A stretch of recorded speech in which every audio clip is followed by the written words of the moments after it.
EPA and WA meteorologist Bobby Martich here with your outlook for June 9th, 2021. Well, we had a heck of a day for some of you yesterday with some training thunderstorms over the same areas that just kept going and going, and they also were very slow movers because we had very little steering flow, and we had some heavy rainfall because of the very moist atmosphere that we've been dealing with for the last couple of days. And again today, we had that same kind of atmosphere in place, very slow-moving storms, and we're going to have a repeat of that for some of you. Not everywhere, but some of you.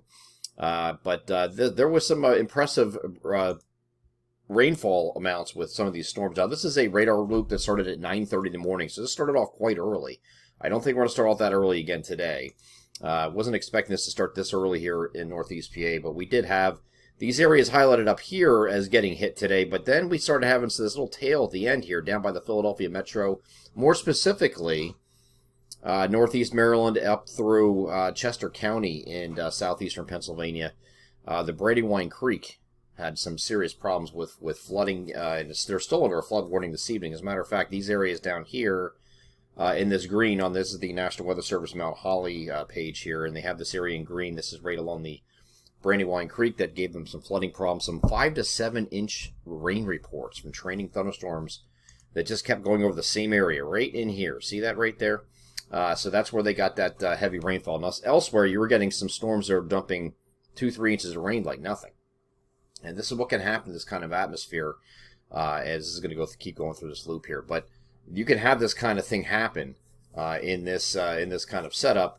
And we're going to have that again today, unfortunately. We have the same thing. Not a fast steering flow whatsoever, so you're going to get some heavy thunderstorms. And I don't think it's going to be in the same area today, but when I deal with these simulated radars I'm going to show you in a minute, it's going to give you the general idea. It's not going to give you the exact of where every single one is going to be. These are very arbitrarily placed, especially when you're dealing with this kind of atmosphere. They just kind of pop up, and they do their thing, and they just dump heavy rain, and they're very slow to move.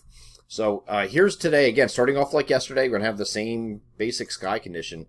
I think the difference today here is it's going to start a little bit later. So not this 9:30 in the morning crap we were dealing with in Northeast PA already. I think it's going to be more like 2, 3 o'clock we start getting going, and that goes into mid-evening or thereabouts. So you do those scattered showers and thunderstorms that are going to move through today. So because of that, we might be able to nudge up a couple degrees warmer than yesterday in some spots. So I think Philadelphia, you were short of 90 yesterday. I think today you do hit 90 for that reason. But most of us are in this 85 to 90 degree range again today with those scattered thunderstorms in the mid-afternoon through mid-evening type time frame. Okay, so that is that. Let me get over to the NAM high-res future simulated radar. This is starting off at 2 p.m. Again, nothing going on here at this point on the NAM, but then right after that you start to get some pop-up stuff developing. Now this is a composite reflectivity.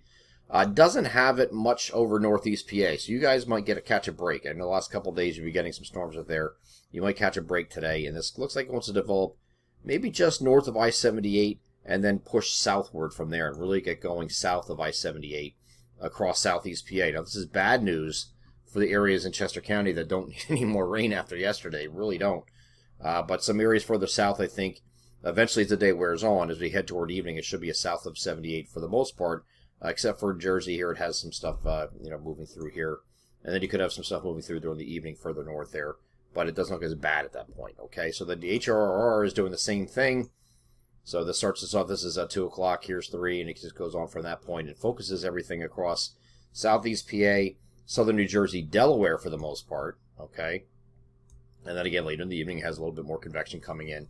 But that's very late in the evening. I wouldn't be during the day for those northern areas. And these are, quick in and out and in dying mode at that point. So they're pretty much in the same agreement where the areas are going to be. So if we're going to draw a line of our area of where we think the highest probability is today, it's probably going to be north of there. It's a lot less of a chance than further south. This is your highest area down in here. Okay. So unfortunately, that's right where it doesn't need to be for the Brandywine Creek and Chadds Ford, and hopefully that's not the case. Okay, and hopefully you'll be able to dance around those. But these are where your scattered showers and thunderstorms are today. We think for the highest concentration.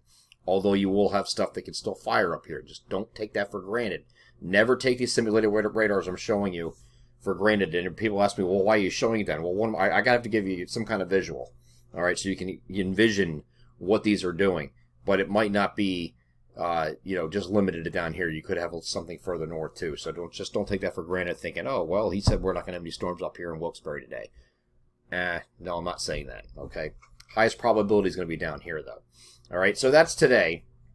The last of the hot, humid stuff. We're going to go into more temperate conditions here on Thursday. This frontal boundary, there's going to be a frontal boundary, so that's going to come through late overnight or early Thursday morning. It's going to stall to the south, and there's going to be two separate waves that are going to move along that boundary. The first one's on Thursday, and it looks like our far southern and southwestern areas will get into that. The NAM for Thursday keeps all this. See where the showers are? These are just showers this time, because you're on the cooler side of the front, more stable side of the frontal boundary where this is occurring. And it's not a lot here that's shown, but it has it mainly across our southern areas here, southern and southwestern areas. See that right there? Okay, so that's on Thursday, and then Friday it's doing the same thing generally in the southwestern areas again. So, it could be just these areas up in the northeast here, northeastern parts of our coverage region, northern, northeast might miss out on the Thursday, Friday stuff, okay? Places in the middle, we kept like a 40% chance there of scattered showers, and it's about a 60% chances, higher percent chances the further south you go in our coverage area for Thursday and Friday. Friday is going to be the coolest day of our 7-day period. We're probably going to be either side of 70 degrees for highs, okay? So it's going to take quite a step back. You see tomorrow here I just have cloudy here because most of the region is just going to be cloudy. Southwestern and southern areas will have a few showers rotating through, as I just showed you. 80 to 84 is the spread for temperatures here on Thursday, and then we're kind of like either side of 70 degrees here on Friday. Okay, so that's it for the temperatures. Once we get beyond that, and this is going to take you through Friday too. Here's that Friday system. Okay, you can see the same area, southern and southwestern areas, and that moves off the coast in the evening, so we dry out over the weekend. High pressure is going to build in, or attempt to build in here over the weekend. So Saturday looks like it's going to be mostly dry, okay? And then we have another little frontal boundary that's going to come down here from the north here that might get us here overnight Saturday night or into Sunday. So this is Sunday afternoon, evening. We're looking at maybe a chance for some scattered showers again coming into the picture. There's a big difference between this and what the GFS is showing here. I don't want to commit to the weekend being wet, but we do have low chances for precipitation later in the day on Sunday, going into Sunday night, and ending early Monday morning as this pulls through finally. This is on the lead of the next trough. So we will have a trough coming in here for next week that's going to give us some cooler temperatures for this time of year. So we're going to have temperatures very slightly below average, not a big deal.